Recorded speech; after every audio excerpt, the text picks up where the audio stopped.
Olá, hoje vou ler para você o livro Desobediência Civil de Henry David Thoreau. Seja bem-vindos ao canal Li um Livro. Por favor, se inscreva no canal para que eu leia livros para você. Curta os vídeos. Não esqueça de deixar seu comentário, ele é sempre bem-vindo. Boa leitura! Aceito com entusiasmo o lema, o melhor governo é o que menos governa, e gostaria que ele fosse aplicado mais rápida e sistematicamente.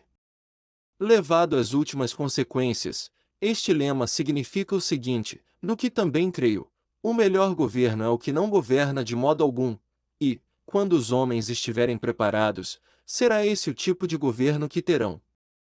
O governo, no melhor dos casos, nada mais é do que um artifício conveniente, mas a maioria dos governos é por vezes uma inconveniência, e todo governo algum dia acaba por ser inconveniente. As objeções que têm sido levantadas contra a existência de um exército permanente, numerosas e substantivas, e que merecem prevalecer, podem também, no fim das contas, servir para protestar contra um governo permanente. O exército permanente é apenas um braço do governo permanente. O próprio governo, que é simplesmente uma forma que o povo escolheu para executar a sua vontade, está igualmente sujeito a abusos e perversões antes mesmo que o povo possa agir através dele. Prova disso é a atual guerra contra o México, obra de um número relativamente pequeno de indivíduos que usam o governo permanente como um instrumento particular, isso porque o povo não teria consentido, de início, uma iniciativa dessas. Esse governo norte-americano, que vem a ser ele senão uma tradição, ainda que recente, tentando se transmitir inteira à posteridade, mas que a cada instante vai perdendo porções da sua integridade. Ele não tem a força nem a vitalidade de um único homem vivo, pois um único homem pode fazê-lo dobrar-se à sua vontade. O governo é uma espécie de revólver de brinquedo para o próprio povo, e ele certamente vai quebrar se por acaso os norte-americanos o usarem seriamente uns contra os outros, como uma arma de verdade. Mas nem por isso ele é menos necessário, pois o povo precisa dispor de uma ou outra máquina complicada e barulhenta para preencher a sua concepção de governo. Desta forma, os governos são a prova de como os homens podem ter sucesso no ato de oprimir em proveito próprio, não importando se a opressão se volta também contra eles.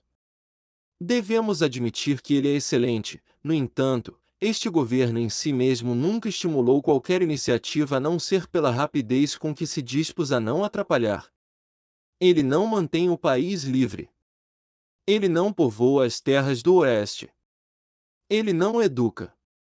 O caráter inerente do povo norte-americano é o responsável por tudo o que temos conseguido fazer, e ele teria conseguido fazer consideravelmente mais se o governo não tivesse sido por vezes um obstáculo. Pois o governo é um artifício através do qual os homens conseguiriam de bom grado deixar em paz uns aos outros, e, como já foi dito, a sua conveniência máxima só ocorre quando os governados são minimamente molestados pelos seus governantes. Se não fossem feitos de borracha da Índia, os negócios e o comércio nunca conseguiriam ultrapassar os obstáculos que os legisladores teimam em implantar no seu caminho. E se fossemos julgar estes senhores levando em conta exclusivamente os efeitos dos seus atos, esquecendo as suas intenções, eles mereceriam a classificação dada e as punições impostas a essas pessoas nocivas que gostam de obstruir as ferrovias.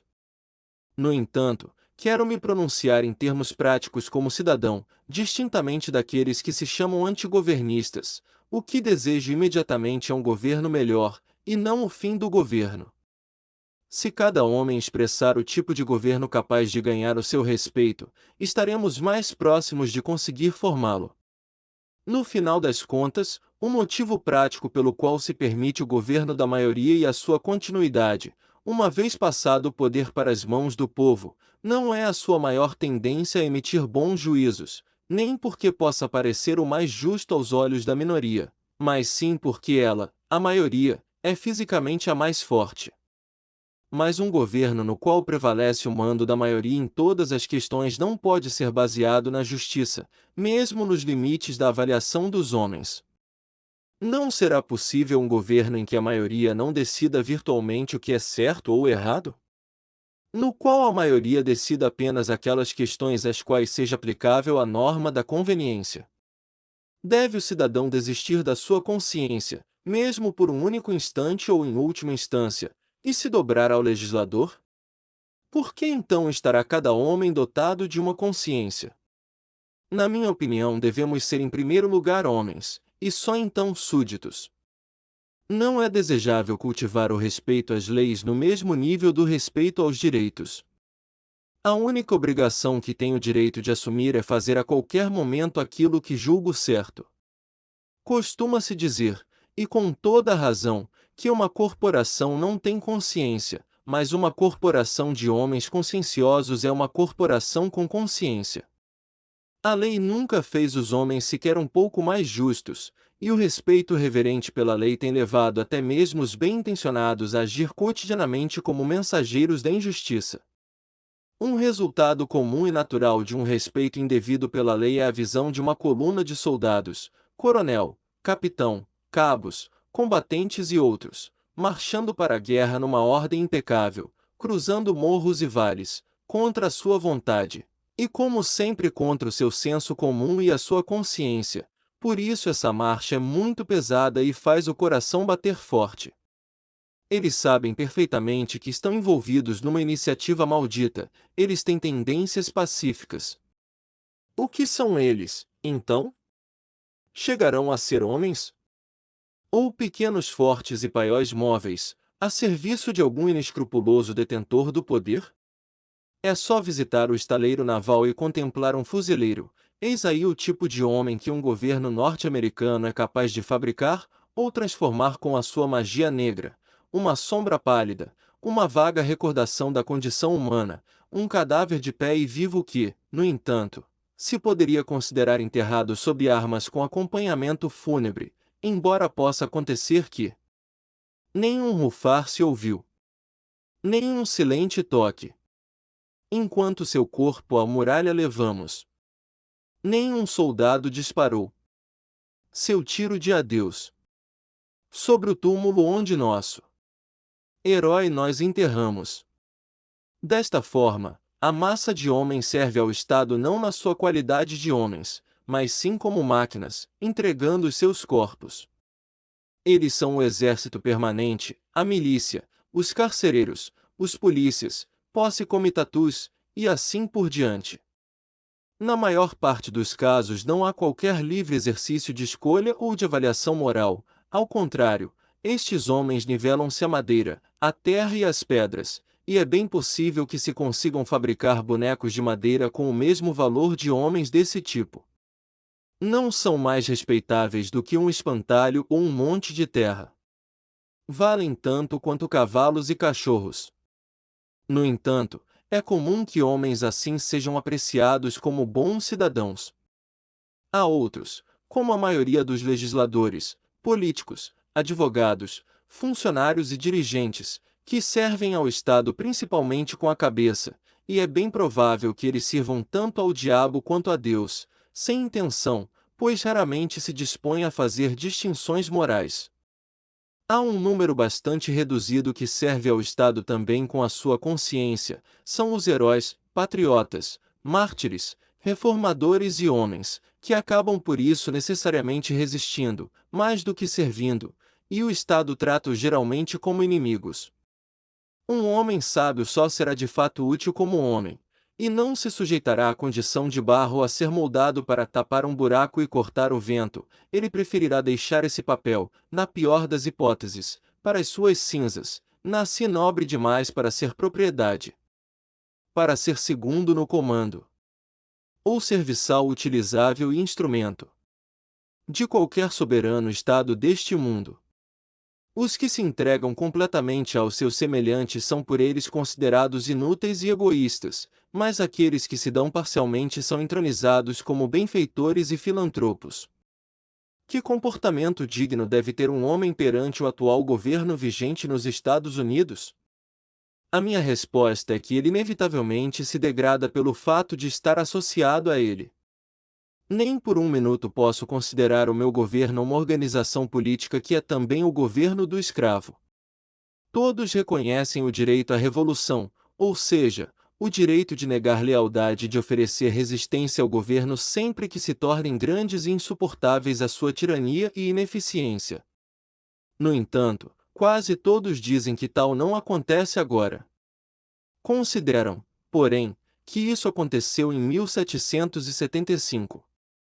Se alguém me dissesse que o nosso governo é mau porque estabeleceu certas taxas sobre bens estrangeiros que chegam aos seus portos, o mais provável é que eu não criasse qualquer caso, pois posso muito bem passar sem eles. Todas as máquinas têm atrito e talvez isso faça com que o bom e o mal se compensem. De qualquer forma, fazer um rebuliço por causa disso é um grande mal. Mas quando o próprio atrito chega a construir a máquina e vemos a organização da tirania e do roubo, afirmo que devemos repudiar essa máquina. Em outras palavras, quando um sexto da população de um país que se elegeu como refúgio da liberdade é composto de escravos, e quando todo um país é injustamente assaltado e conquistado por um exército estrangeiro e submetido à lei marcial, devo dizer que não é cedo demais para a rebelião e a revolução dos homens honestos. E esse dever é tão mais urgente pelo facto de que o país assaltado não é o nosso, e pior ainda, que o exército invasor é o nosso. William Paley, uma autoridade em assuntos morais, tem um capítulo intitulado Duty of Submission to Civil Government, o dever de submissão ao governo civil, no qual soluciona toda a questão das obrigações políticas pela fórmula da conveniência, e diz: enquanto exigir o interesse de toda a sociedade, ou seja, enquanto não se possa resistir ao governo estabelecido ou mudá-lo sem inconveniência pública, é a vontade de Deus que tal governo seja obedecido, e nem um dia além disso. Admitindo-se este princípio, a justiça de cada ato particular de resistência reduz-se à computação do volume de perigo e protestos, de um lado, e da probabilidade e custos da reparação, de outro. Diz ele que cada um julgará esta questão por si mesmo. Mas parece que Paley nunca levou em conta os casos em que a regra da conveniência não se aplica, nos quais um povo ou um indivíduo tem que fazer justiça a qualquer custo. Se arranquei injustamente a tábua que é a salvação de um homem que se afoga, sou obrigado a devolvê-la, ainda que eu mesmo me afogue. De acordo com Paley, esta é uma circunstância inconveniente. Mas quem quiser se salvar desta forma acabará perdendo a vida. O povo norte-americano tem que pôr fim à escravidão e tem que parar de guerrear com o México, mesmo que isso lhe custe a existência enquanto povo. As nações, na sua prática, concordam com Paley, mas haverá quem considere que Massachusetts esteja a agir corretamente na crise atual? Uma rameira de classe, uma roupa prateada na lama, levanta a cauda do vestido e arrasta no chão a sua alma.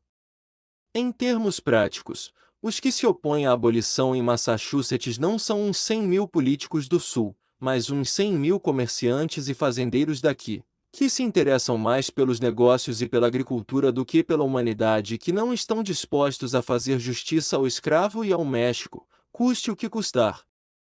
Não discuto com inimigos distantes, mas com aqueles que, bem perto de mim, cooperam com a posição de homens que estão longe daqui e defendem-na. Estes últimos homens seriam inofensivos se não fosse por aqueles. Estamos acostumados a afirmar que os homens em geral são despreparados, mas as melhorias são lentas, porque os poucos não são substantivamente mais sábios ou melhores do que os muitos. Não é tão importante que muitos sejam tão bons quanto você, e sim que haja em algum lugar alguma porção absoluta de virtude, isso bastará para fermentar toda a massa. Há milhares de pessoas cuja opinião é contrária à escravidão e à guerra. Apesar disso, nada fazem de efetivo para pôr fim a ambas. Dizem-se filhos de Washington e Franklin, mas ficam sentados com as mãos nos bolsos, dizendo não saber o que pode ser feito e nada fazendo. Chegam a colocar a questão do livre comércio à frente da questão da liberdade, e ficam quietos lendo as cotações do dia junto com os últimos boletins militares sobre a campanha do México. É possível até que acabem por adormecer durante a leitura. Qual é hoje a cotação do dia de um homem honesto e patriota? Eles hesitam, arrependem-se e às vezes assinam petições, mas nada fazem de sério ou de efetivo. Com muito boa disposição, preferem esperar que outros remediem o mal, de forma que nada reste para motivar o seu arrependimento. No melhor dos casos, nada mais farão do que depositar na urna um voto insignificante, cumprimentar timidamente a atitude certa e, de passagem, desejar-lhe boa sorte. Há 999 patronos da virtude e apenas um homem virtuoso, mas é mais fácil lidar com o verdadeiro dono de algo do que com seu guardião temporário. Toda votação é um tipo de jogo, tal como damas ou gamão, com uma leve coloração moral, onde se brinca com o certo e o errado sobre questões morais, e é claro que há apostas neste jogo. O caráter dos eleitores não entra nas avaliações. Proclamo meu voto, talvez, de acordo com meu critério moral, mas não tenho um interesse vital de que o certo saia vitorioso. Estou disposto a deixar essa decisão para a maioria. O compromisso de votar, desta forma, nunca vai mais longe do que as conveniências. Nem mesmo o ato de votar pelo que é certo implica fazer algo pelo que é certo. É apenas uma forma de expressar publicamente o meu anêmico desejo de que o certo venha a prevalecer. Um homem sábio não deixará o que é certo nas mãos incertas do acaso e nem esperará que a sua vitória se dê através da força da maioria. Há escassa virtude nas ações de massa dos homens. Quando finalmente a maioria votar a favor da abolição da escravatura, das duas uma, ou ela será indiferente à escravidão ou então restará muito pouca escravidão a ser abolida pelo seu voto. A essa altura, os únicos escravos serão eles, os integrantes da maioria. O único voto que pode apressar a abolição da escravatura é o daquele homem que afirma a própria liberdade através do seu voto. Estou informado de que haverá em Baltimore, ou em outro lugar qualquer, uma convenção para escolher um candidato à presidência. Essa convenção é composta principalmente por editores de jornais e políticos profissionais. Mas que importância terá a possível decisão desta reunião para um homem independente, inteligente e respeitável? No fim das contas, ainda poderemos contar com as vantagens da sua sabedoria e da sua honestidade, não é mesmo? Será que não poderemos prever alguns votos independentes? Não haverá muitas pessoas neste país que não frequentam convenções? Mas não é isso que ocorre. Percebo que o homem considerado respeitável logo abandona a sua posição e passa a não ter mais esperanças no seu país, quando o mais certo seria que seu país desesperasse dele. A partir disso ele adere a um dos candidatos assim selecionados por ser o único disponível, apenas para provar que ele mesmo está disponível para todos os planos do demagogo. O voto de um homem desses não vale mais do que o voto eventualmente comprado de um estrangeiro inescrupuloso ou do nativo venal. Oh! É preciso um homem que seja um homem e que tenha, como diz um vizinho meu, uma coluna dorsal que não se dobre aos poderosos. As nossas estatísticas estão erradas, contou-se gente demais. Quantos homens existem em cada 1000 milhas quadradas deste país? Dificilmente se contará um. A América oferece ou não incentivos para a imigração de homens. Os homens norte-americanos foram rareando até a dimensão de uma irmandade secreta como a dos Oddfellows, cujo integrante típico pode ser identificado pelo seu descomunal caráter gregário, pela manifesta falta de inteligência e de jovial autoconfiança. A sua preocupação primeira e maior ao dar entrada neste mundo é a de verificar se os asilos estão em boas condições de funcionamento. Antes mesmo de ter direito a envergar roupas de adulto, ele organiza uma coleta de fundos para as viúvas e órfãos. Que porventura existam, em poucas palavras, é um homem que só ousa viver com a ajuda da Companhia de Seguros Mútuos, que lhe prometeu um enterro decente. De fato, nenhum homem tem o dever de se dedicar à erradicação de qualquer mal, mesmo o maior dos males. Ele pode muito bem ter outras preocupações que o mobilizem. Mas ele tem no mínimo a obrigação de lavar as mãos frente à questão e, no caso de não mais se ocupar dela, de não dar qualquer apoio prático à injustiça. Se me dedico a outras metas e considerações, preciso ao menos verificar se não estou fazendo isso à custa de alguém em cujos ombros esteja sentado. É preciso que eu saia de cima dele para que ele também possa estar livre para fazer as suas considerações. Vejam como se tolera uma inconsistência das mais grosseiras. Já ouvi alguns dos meus conterrâneos dizerem: queria que eles me convocassem para ir combater um levante de escravos ou para atacar o México, pois eu não iria. No entanto, cada um destes homens possibilitou o envio de um substituto, fazendo isso diretamente pela sua fidelidade ao governo, ou pelo menos indiretamente através do seu dinheiro. O soldado que se recusa a participar de uma guerra injusta é aplaudido por aqueles que não recusam apoio ao governo injusto que faz a guerra, é aplaudido por aqueles cuja ação e autoridade ele despreza e desvaloriza. Tudo funciona como se o Estado estivesse suficientemente arrependido para contratar um crítico dos seus pecados, mas insuficientemente arrependido para interromper por um instante sequer os seus atos pecaminosos. Estamos todos, desta forma, de conformidade com a ordem e o governo civil, reunidos para homenagear e dar apoio à nossa própria crueldade. Se ruborizamos ante o nosso primeiro pecado, logo depois se instala a indiferença. Passamos do imoral ao não moral, e isso não é tão desnecessário assim para o tipo de vida que construímos. O mais amplo e comum dos erros exige a virtude mais generosa para se manter. São os nobres os mais passíveis de proferir os moderados ataques a que comumente está sujeita a virtude do patriotismo. Sem dúvida, os maiores baluartes conscienciosos do governo, e muito frequentemente os maiores opositores das reformas, são aqueles que desaprovam o caráter e as medidas de um governo, sem no entanto lhe retirar a sua lealdade e apoio. A gente coletando assinaturas para fazer petições ao estado de Massachusetts no sentido de dissolver a União e de desprezar as recomendações do presidente. Ora, por que eles mesmos não dissolvem essa união entre eles e o Estado e se recusam a pagar a sua cota de impostos? Não estão eles na mesma relação com o Estado que a que este mantém com a União? E não são as mesmas as razões que evitaram a resistência do Estado à União e a resistência deles ao Estado? Como pode um homem se satisfazer com a mera posse de uma opinião e de fato usufruí-la? Pode haver algum usufruto da opinião quando o dono dela a vê ofendida? Se o seu vizinho vigariza e lhe subtrai um mero dólar, você não se satisfaz com a descoberta da vigarice, com a proclamação de que foi vigarizado e nem mesmo com as suas gestões no sentido de ser devidamente reembolsado. O que você faz é tomar medidas efetivas e imediatas para ter o seu dinheiro de volta e cuidar de nunca mais ser enganado. Ações baseadas em princípios, a percepção e a execução do que é certo, modificam coisas e relações. A ação deste gênero é essencialmente revolucionária e não se reduz integralmente a qualquer coisa pré-existente.